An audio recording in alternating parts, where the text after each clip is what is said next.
Hi, this is Usha. Welcome to Rathod's IAS classes. In this lecture, we are going to discuss current affairs of 23rd March 2021. In this lecture, we are going to discuss 6 topics which are very much relevant to UPSC. So let's get started with our discussion and let us see first article.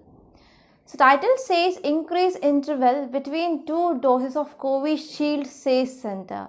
So this article mainly talking about vaccine of COVID-19, that is Covishield. So what is background? So if you are talking about vaccines of this COVID-19, they should be given in 2 doses. So most of vaccines they will be given in 2 doses regarding this COVID-19. So one important vaccine from India is Covishield. So actually time interval between these 2 doses, it is about 4 to 6 weeks. But this article mainly saying that we need to increase time interval between these 2 doses from 4 to 8 weeks. Then there will be increase in efficacy of this Covishield. So this is some background. And now let us see in detail what is written in this article. So context says center wrote to states and union territories to increase the interval between 2 doses of Covishield.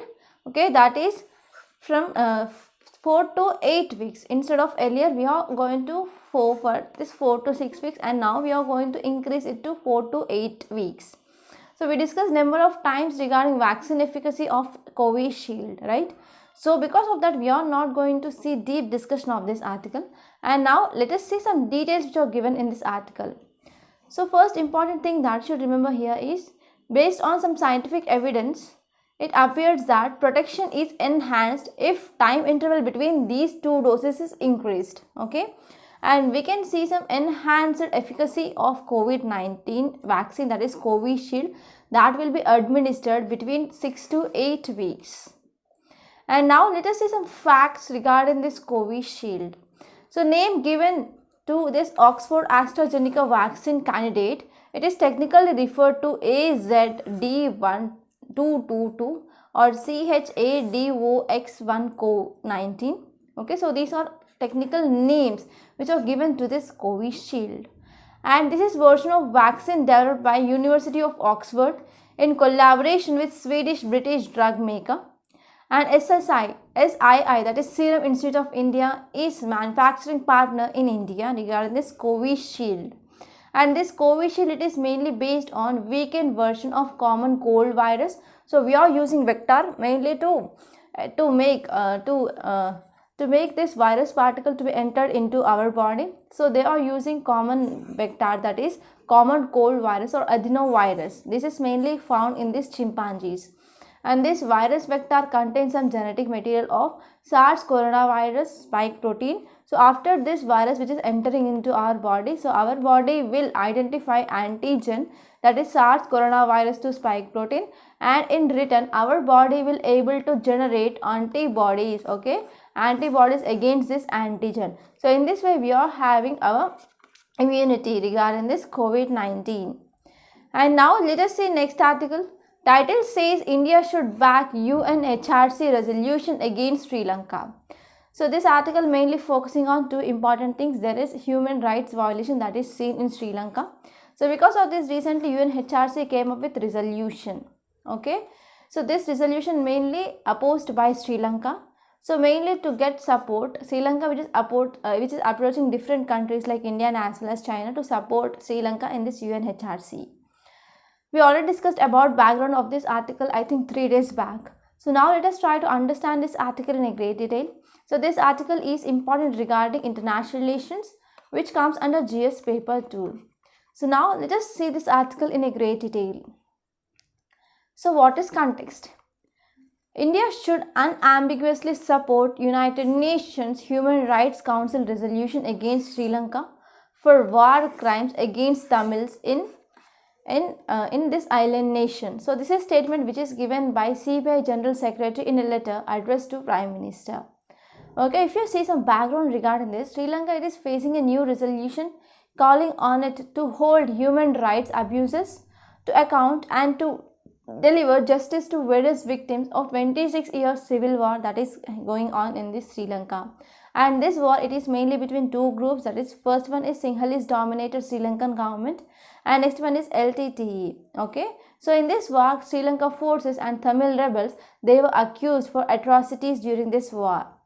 So in this context, UNHRC mainly come up with one stand. It mainly says that Sri Lanka was proactively obstructing investigations to past crimes to prevent accountability. So because of this state mainly showing some devastating effect on families which want to seek truth, justice and reparations from Sri Lanka side. Okay, so this is some background regarding this article.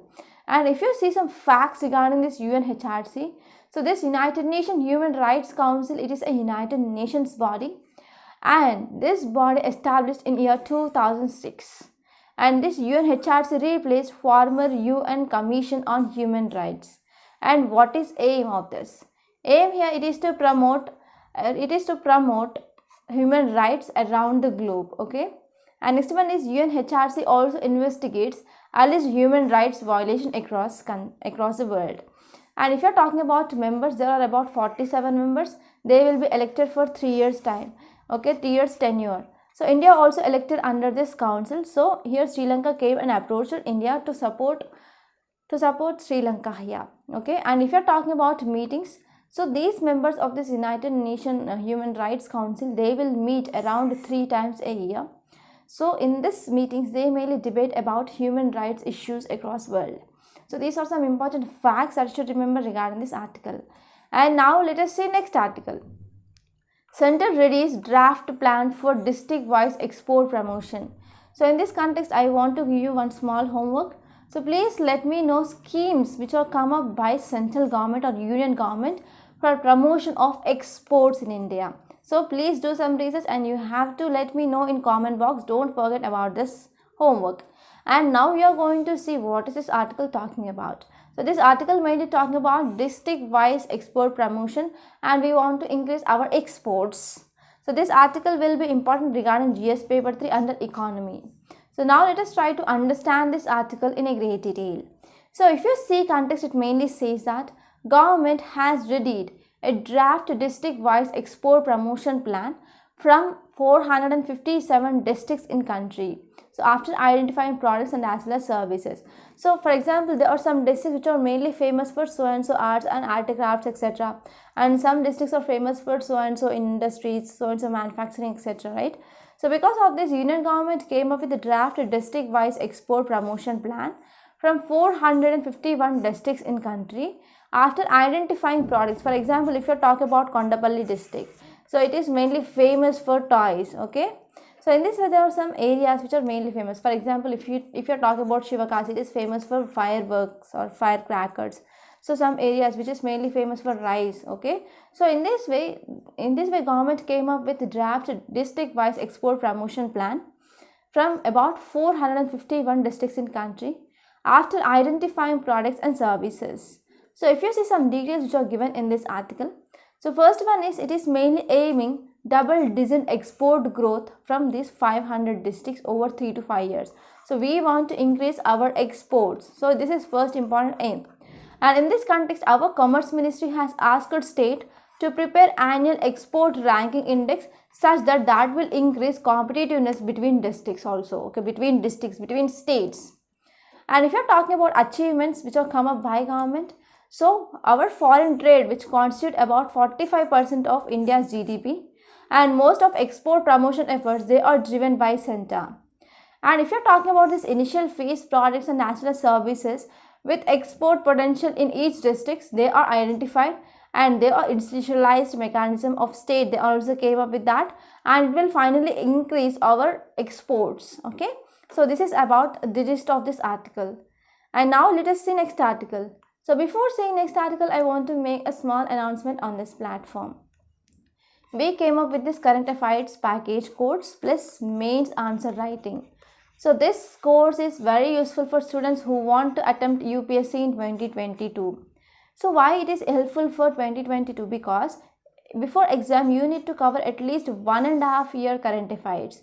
So if you join this current affairs package now, so this is right time to cover at least 1.5 year current affairs before exam. So we are exclusively focusing on current affairs. We are providing you articles not only from Hindu but also even PIB, Indian Express, Down to Earth, and also All India Radio. So we are covering all these sources. Daily we are coming up with Hindu news analysis, PIB analysis, and we also provide you weekly current affairs sessions, and we also provide you monthly editorials PDF in this course. So in this way we are comprehensively covering current affairs. And if you're talking about mains answer writing practice, many students who are especially beginners or freshers, they ignore about this mains answer writing practice, and finally they will realize that why they didn't go for this answer writing practice at initial stages. So mainly to avoid that, we came up with this mains answer writing practice also. We provide you daily one question and on Sunday one essay, and whatever answers you are writing, if you are sent to our mail, so we will be correcting those and giving you feedback. Okay, so in this way we are focusing on mains answer writing practice. And if you join this course, we also provide you prelims test on Sunday along with video solutions. So in this way this course is exactly focusing on demand of UPSC. So finally I want to say one thing, please don't take this course as a choice. Please try to join this course as soon as possible. So details of this course are given in description box. So please visit that once without any fail. Okay, and now let's come back and let us see next article. Title says free and open. So this article mainly talking about India-US relations. So this article will be important regarding mains point of view, especially which comes under GS paper 2 under international relations. So actually visit happened, that is US Secretary of Defense, he visited India, okay, and they talked about some areas of some areas in their discussion, and they talked about some bilateral ties and as well as cooperation on Indo-Pacific region and also Afghanistan. Okay, so these are important things that are mainly discussed in this meet. Now let us see some important points regarding this article which is important from exam point of view. So if you see here why it is in news, because recently US Secretary of Defense visited New Delhi since March 19 to March 21. Okay, so why this meet is significant? Because as we know in US new administration that came into power, that is Biden administration. So this is first senior ranking official of Biden administration to meet our present government. And this visit mainly indicates the place India holds on par with other two important countries of USA, that is Japan and South Korea. And this visit confirms the US focus on greater maritime cooperation in the Pacific area. So this is one of important significance of visit. And now let us see areas of discussion. So if you are talking about areas of discussion, they talked about bilateral ties, they talked about Indo-Pacific, and as well as Afghanistan also came into power. So regarding this Afghanistan, we discussed about Afghan Taliban peace process, etc. Right? So regarding Afghanistan, now US want to come out. Okay, so now US want to withdraw all its troops by May 1st. May 1st it is a deadline for USA to withdraw. So if at all US which is not withdrawing by May 1st, there will be some attacks that will be done by Taliban on US. So in this context, without having any proper peace deal, whenever US it is coming outside, that will lead to increased violence in Afghanistan, and that will lead to increased power of Taliban in Afghanistan. So because of this, now US want to come up with a new peace process. It need to involve other regional countries also. So because of this, it mainly talked about India in this meet. Okay, and next one is, if you're talking about this bilateral ties, they mainly talked about to boost their defense relation by using three foundational agreements like COMCASA, LEMOA and BECA. So these are three important foundational agreements we already signed with USA. And next one is to increase cooperation in areas regarding information sharing, logistics, artificial intelligence, and as well as even space. And if you're talking about Indo-Pacific strategy, so both countries, they mainly want to maintain free, open, and as well as freedom of navigation in this Indo-Pacific region. And in this context, they want to have with this inclusive Indo-Pacific region with the US. So this meeting also made it clear that Biden administration is also committed to CAATSA sanctions. Okay, whenever we are going for purchasing of S-400 missile system from Russia, so India may also attract under this CAATSA sanctions. So this is one thing that we need to remember here. So these are some important discussions that are done recently. Okay, so this is just of this article. I hope it is clear. And now let us see next article. Title says no rights despite reforms. So this article mainly talking about labor law reforms in Qatar. Okay, so whenever you are seeing Qatar and GCC Council is in news, GCC, that is Gulf Cooperation Council, is in news, so you have to open your atlas and you have to see where are these countries exactly located and which country is having boundary with which country. Okay, so you have to remember this for sure. So this article will be important regarding international relations. So whatever important regarding our exam point of view, we are going to extract from this article now. Okay, so this article mainly focused on GCC and Qatar, right? So first let us try to understand what is this GCC, which are members here, what is this grouping. That will be important regarding prelims point of view. Okay, so if you're talking about GCC, it is a 6 countries council. So it includes Bahrain, Kuwait, Oman, Qatar, Saudi Arabia and UAE. So you have to remember these 6 countries' name. And this GCC structure mainly consists of Supreme Council, Ministerial Council and also Secretarial Council. Okay, Secretarial General. So this GCC, it is a political, economic, social and regional organization. And if you are talking especially regarding this Qatar, it is one of richest of these 6 countries in terms of per capita GDP, and it is one of most dependent on migrant labor.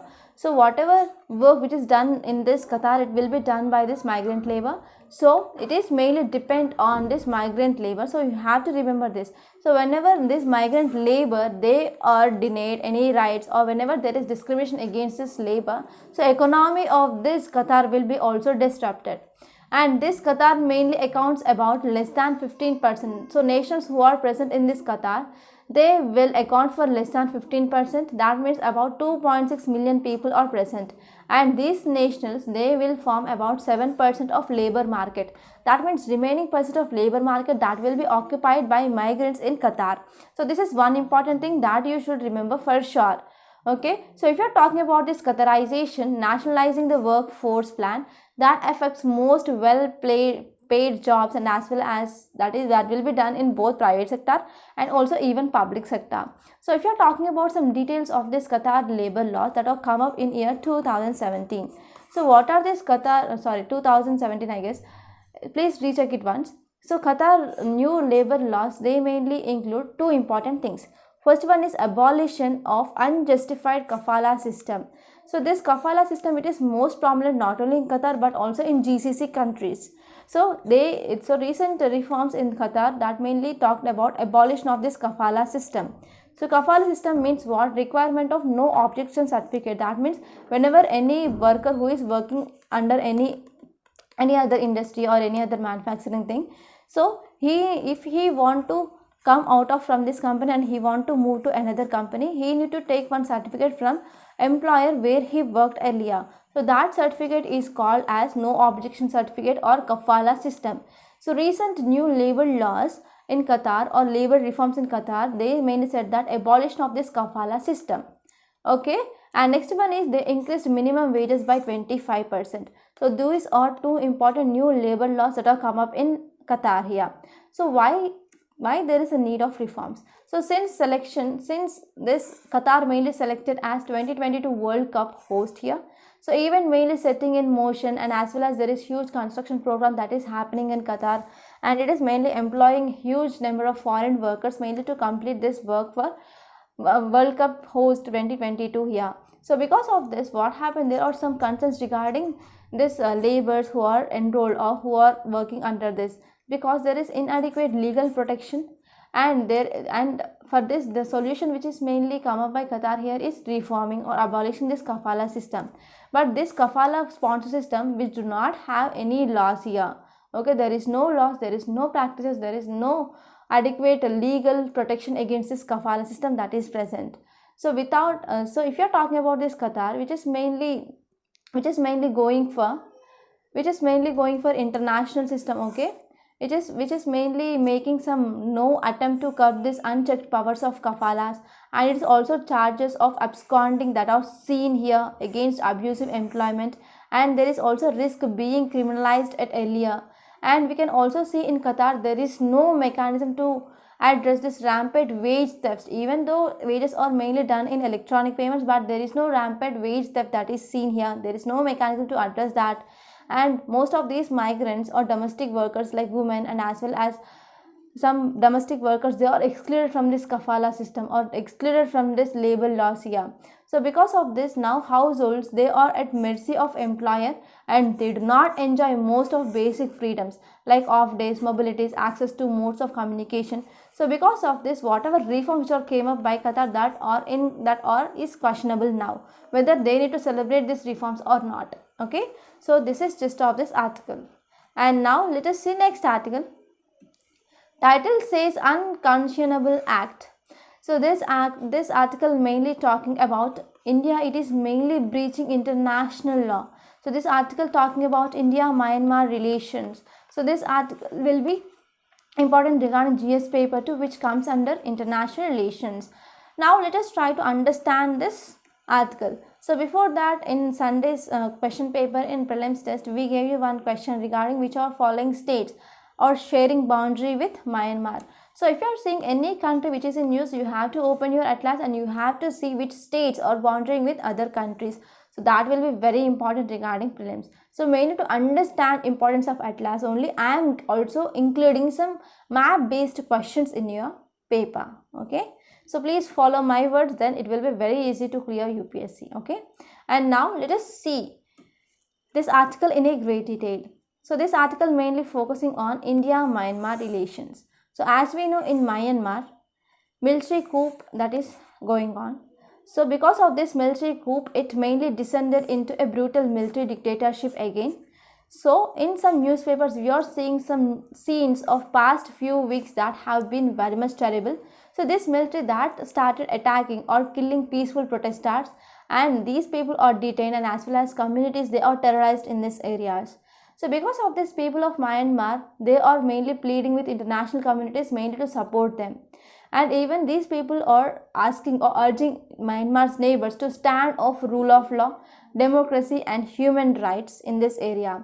So if you are talking about context of India here, so India can do two things. So first one is India has made relatively a strong, laudable statements because it is as part of UNSC. So in this United Nations Security Council, India it is mainly having a non-permanent seat right now. It is having non-permanent seat. So because of this, it can also make some recommendations to this United Nations Security Council to take necessary action against this military coup. And even in UNHRC, that is United Nations Human Rights Commission, also India it is having 3 years of tenure now. So in this way, as a member of UNSC and as a member of UNHRC, it can support people of Myanmar, and it is supporting people of Myanmar. On other side, what is happening in reality? So on other side, government is simultaneously detaining and preparing to deport Rohingya refugees to Myanmar. So this is the second thing that is doing by Indian government. So recently, Ministry of Home Affairs issued diktat to border states to check illegal influx from Myanmar to India. And in this context, ministry wrongly labels who are fleeing or who are coming into India as infiltrators, because India mainly says that India didn't sign the UN Refugee Convention. So this is important reason which is citing by Government of India regarding this refugee deportation to Myanmar. So if you're talking about some international laws, according to those international laws, it mainly says that individuals who came into India would fall in legal definition of refugees. So they are mainly facing fear of persecution, customary international law norms here. So if you are talking about especially violence in Myanmar, we are seeing there is increased violence in Myanmar, particularly relevant to police and as well as some security personnel who are refusing to accept illegal orders to attack protesters. They are coming into India and they are seeking refugee in India according to some reports. And there is also growing calls from United Nations and states for atrocities committed by Myanmar security forces, and these international agencies or international organizations, they are mainly trying to investigate possible crimes against humanity in Myanmar. So they are mainly going for some independent investigation mechanism for Myanmar. So if you are talking about this independent investigate mechanism for Myanmar, it is United Nations established body, and it is mainly mandated to investigate and to build files for international crimes which are committed since 2011 in Myanmar here. And we can also see there is mass crackdown against protesters in Myanmar. So according to one report here. So if you're talking about this United Nations High Commissioner for Refugees in India, it mainly denied access to individuals detained in Delhi. Okay, so this body also denied access to individuals who are detained in Delhi. And Rohingyas, they are refugees who have fled years of atrocities and as well as genocidal campaign here. They must not be sent back to Myanmar. So according to this United Nations High Commissioner for Refugees in India, so it mainly denied access to individuals who are detained in Delhi, and it also said that Rohingyas, they are refugees. They are facing some atrocities from long years, and they are also facing some genocidal campaign. So in this context, these Rohingyas, they should not be sent to Myanmar because their lives are already in danger. Okay, if you are talking about international legal proceedings, so these mainly indications of seriousness and as well as gravity of crimes against these Rohingyas.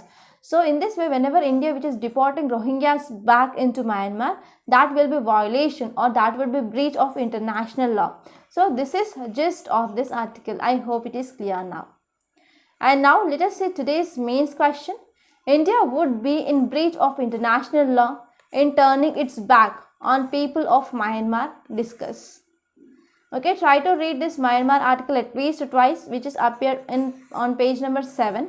Okay, and please read this article at least twice and try to write this answer, and answer should be written within answer word limit, that is 150 words. So by this we are concluding today. I hope you enjoyed this lecture. Please subscribe to my channel and don't forget to like, share and comment my videos. And don't forget to enroll this current affairs package. Thank you so much.